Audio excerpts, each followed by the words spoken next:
The structure of inclusion is a machine of exclusion. Power in the arts and academia is not against radicality, critique, or otherness.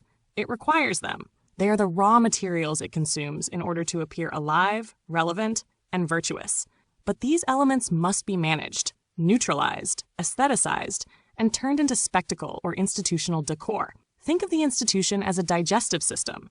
It absorbs dissent in small doses, coats it in praise, digests the energy, and excretes the threat. What cannot be digested is expelled violently or ignored entirely. This isn't dysfunction. This is the function. To control the boundaries of intelligibility. To determine not just what can be seen, but how it is seen. That's the real power. The role of the token is not to be heard, but to validate the listener. The challenged artist, the marginalized identity, the underdog from a curated background.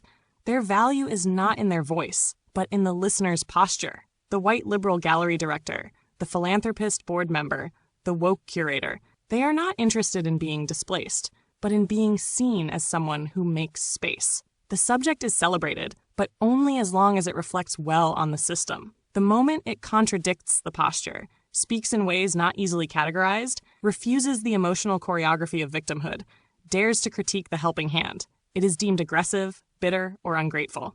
Art bureaucracies are run by managers of consensus, not thinkers of crisis. Curators, funders, administrators, they are not, as you say, artists or intellectuals. Their role is not to advance thought, but to stabilize a discourse. Their vocabulary is risk, but their function is safety. They are the immune system of the institution, selecting and shaping what appears radical in order to preserve what is not. The artist as anomaly, critic, oracle, that figure is allowed only as myth. The real version must be silenced or co-opted. Those who see power most clearly are called bitter, not brilliant. It's the oldest trick in the book. Dismiss the witness by attacking their emotional tone.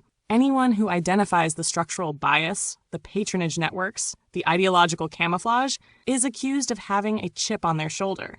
This protects the myth that the system is basically fair and that success is always a sign of talent, not compatibility.